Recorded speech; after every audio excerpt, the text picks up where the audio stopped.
You get in your car and the blower motor is not working.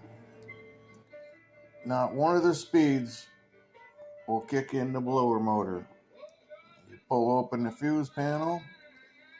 You got a couple blower motor 15 amp fuses.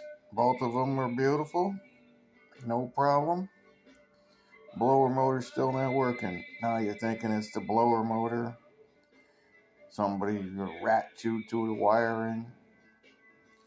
Because that'll affect your radiator fans from going on in the air conditioner positions also, if your blower motor is not working.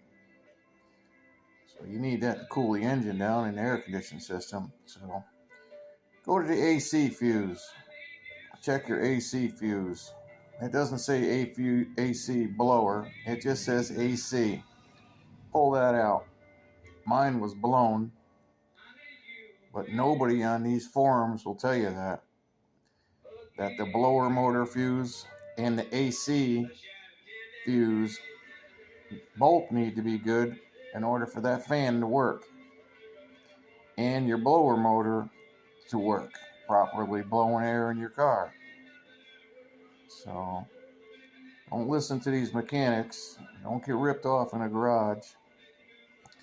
So check your blower motor fuses and check your AC fuse.